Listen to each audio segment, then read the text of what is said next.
হায় হায়, এটা তোমরা কি করলা? পরিবারে আমার পাতিলটা ভাইকে বানাইলা, কি করলা তোমরা? দেখছিস ফকিন্নির বাচ্চা কিভাবে চিল্লাচ্ছে?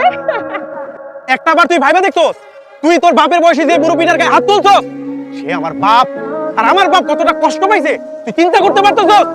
আরে এই লোকটা গরিব হইতে পারে, কিন্তু সমাজে কি তার মান সম্মান নাই? আরে তোর মতো মূর্খগুলোকে ঝগড়া করাটা একটা মূর্খের কাজ। রাশেদ, বাবা থাম, মুরব্বিকে লাগে এইভাবে কথা কয় না, থাম বাজার। দেখছেন চেয়ারম্যান সাহেব, দেখছেন আপনি আপনার মাইয়া আমার বাপ মারে ধইরাই না এরকম অপমান করলেন, তাকে গলার মধ্যে জুতার মালা পরে অপমান করলেন, তারপরেও আমার বাপ মা আপনার সম্মানের কথাটা চিন্তা করতেছে। আর এটা নেই কয় পারিবারিক শিক্ষা। বাবা কিছু কইস না, ওনারা বড় মানুষ, ওনারা আম করে ফুল বুঝতেছে। বড় মানুষের ভুল ধরতে হয় না বাবা, চুপ থাক বাবা।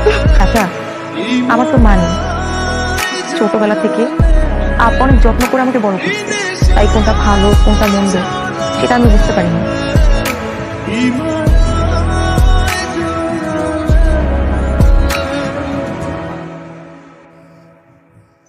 আমার নাম সাদিয়া।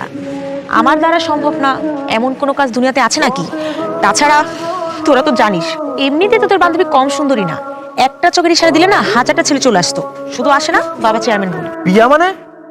আরে এইসব তুমি কি কইতাছো? হ্যাঁ আপনি জানেন না? আমি তো এইসব কিছুই জানি না।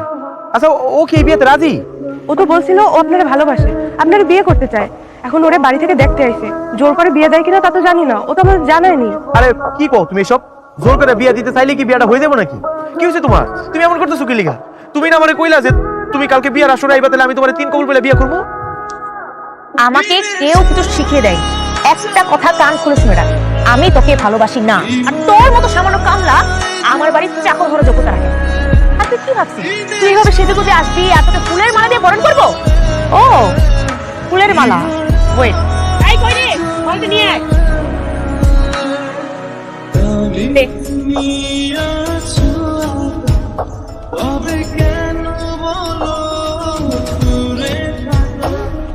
কি সবাই দাঁড়িয়ে আছিস কেন? হাততালি দে।